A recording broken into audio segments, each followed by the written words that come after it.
our insight the important roles the African tradition plays in strengthening family bond. The African roles, or even the roles of African tradition in strengthening our relationship, is very, very key and very important.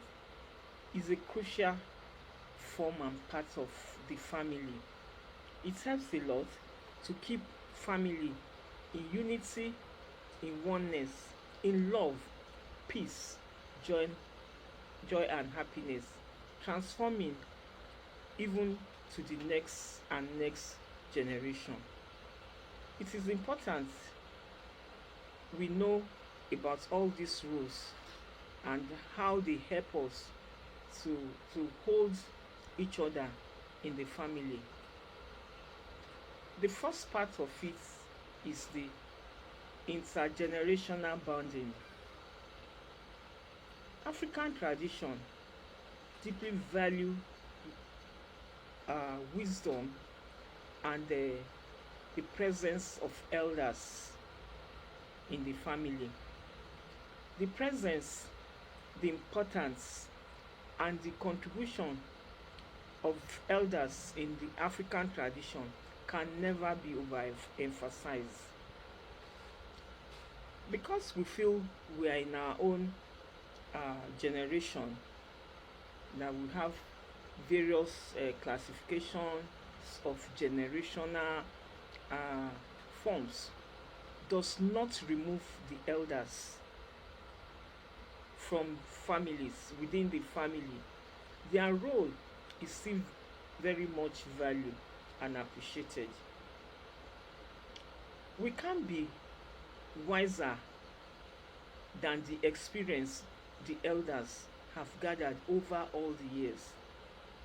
We need them to consult, to talk to ask questions about our traditions, about our past, about our family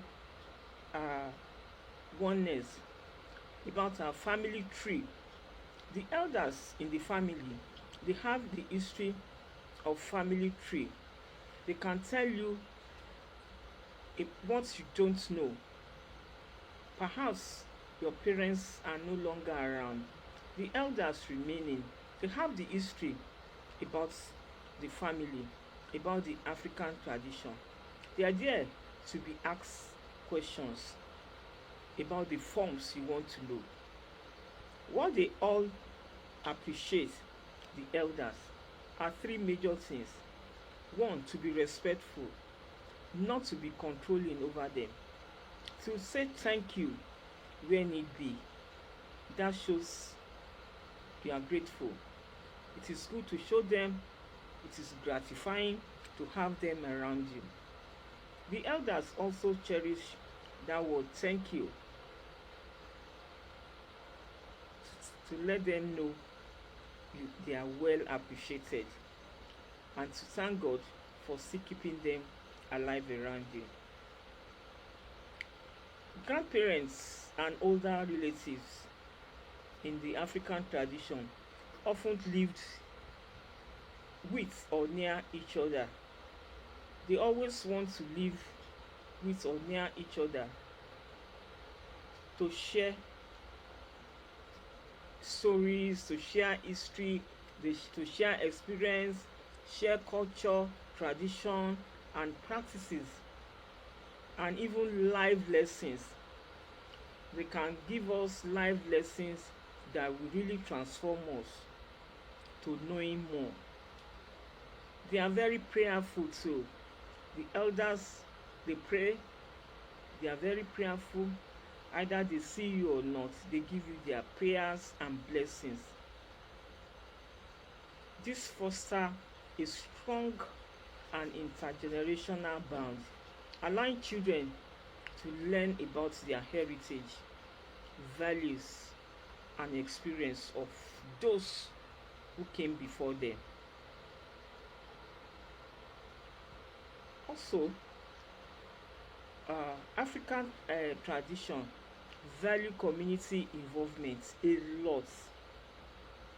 It is always said in the African tradition that one person births a child, one person gives birth to a child, but the whole community brings up the child. In many African cultures, the community plays a significant role in the upbringing of children. In the tradition, it is allowed for another elder to reprimand or correct your child. You wouldn't feel bad about that. You know, that elder is contributing his or her own role in the community to the upbringing of the child. It takes a village to raise a child. It is a practical reality that it takes a village to raise a child. This collective responsibility ensures that children receive guidance, support, advice, discipline from various trusted adults. Trusted adults. Perhaps not many one can trust his or child. Uh, Correction 2. Reinforcing a sense of belonging and security in the child and even you, that even when the child returns home and say, oh, this elder corrected me, reprimanded me, you will not feel bad about it. You even appreciate that elder for correcting your child. That's a great support for you. Another role is the rites of passage.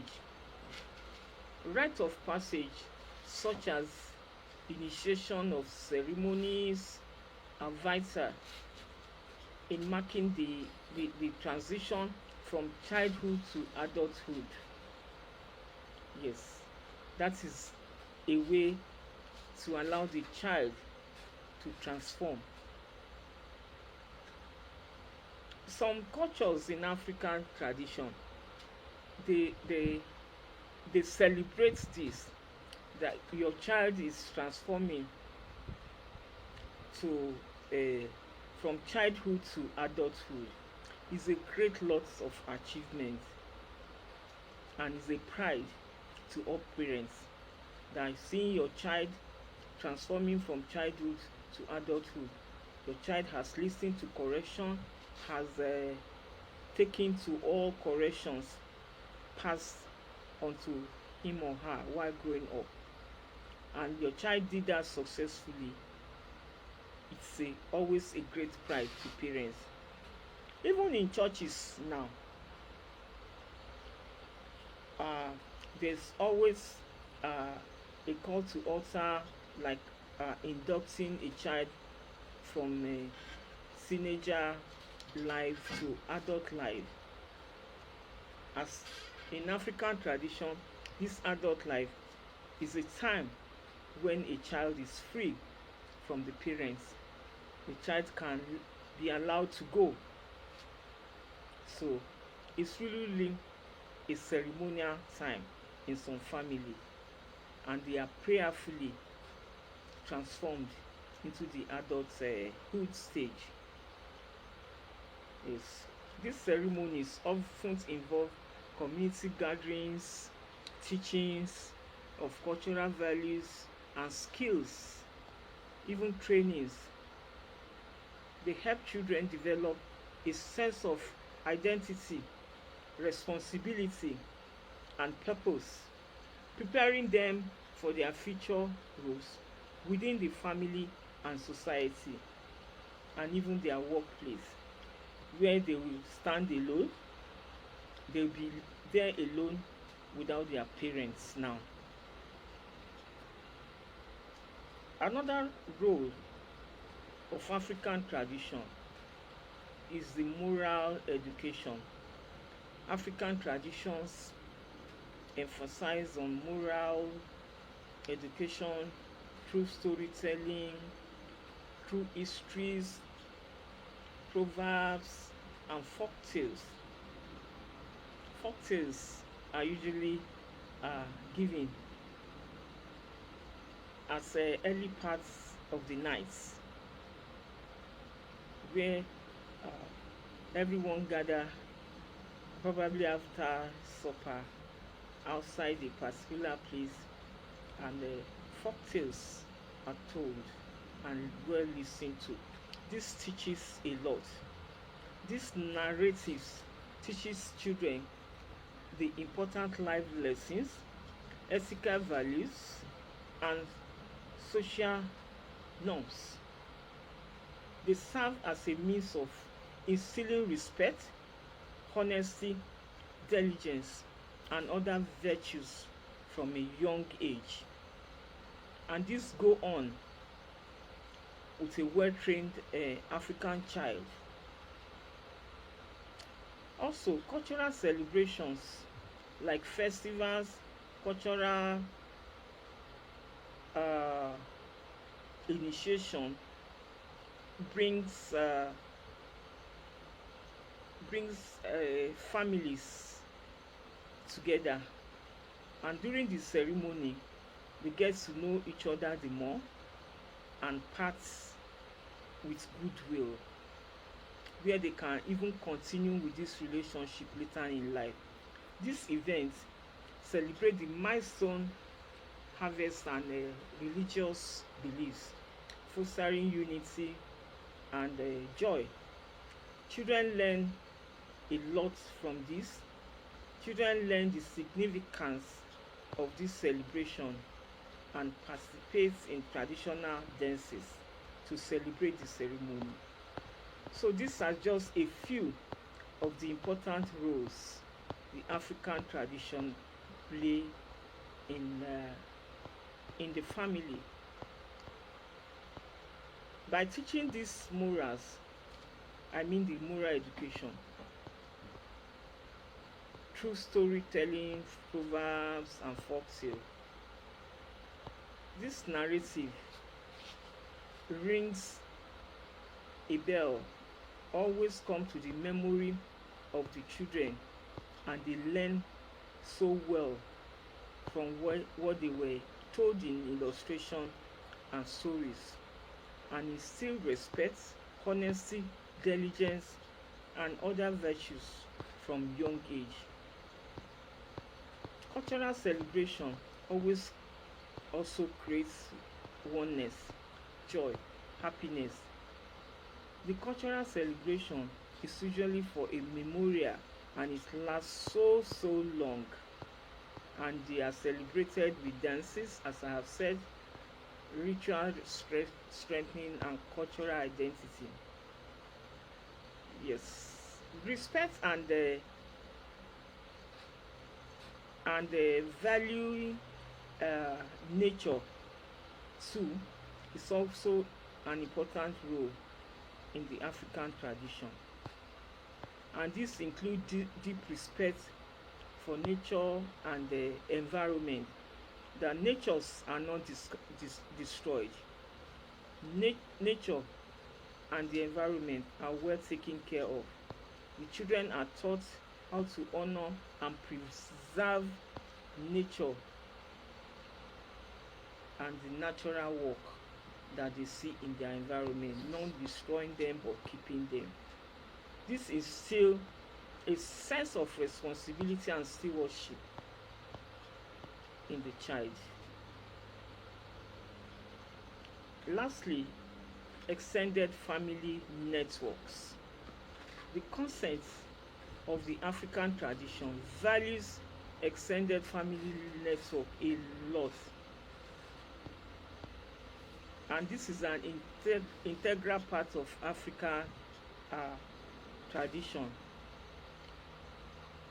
Relatives beyond the nuclear family, such as aunties, uncles, nephews, uh, cousins, they play active role in the upbringing of children. The responsibility to train children is not with the father and mother alone. But in African tradition, the uncles, aunties, cousins can come in. They are included. They are allowed to train and correct children to support their parents. So the upbringing of children is not the responsibility of the nuclear family alone. The extended family support and the support system provides emotional, financial, social stability, and ensuring the family can rely on each other even outside their family environment. I hope this video has allowed our friends to know so well about African tradition. African tradition is a very, very nice tradition, and all these rules are very important, and they build African families and hold them in oneness, in unity, anywhere they find each other. Notice that in African tradition, it is common that we use the word my brother, my sister, not necessarily being birthed by same parents, but that is the tradition. We see each other as my brother, my sister. In fact, in African tradition, you can address someone who is not from your family as your brother, as your sister. So in conclusion, African tradition emphasizes and encompasses a rich value, very rich value of practice that reinforces and strengthens oneness even among the children. So God bless you. I'm sure our friends have come to listen and understand how we appreciate the African tradition a lot, and it's always keep us in oneness. Feel free to dive deeper into any of these points or ask about anything special about African tradition. I'm ready to let us know. And thank you for listening. God bless you. Bye bye.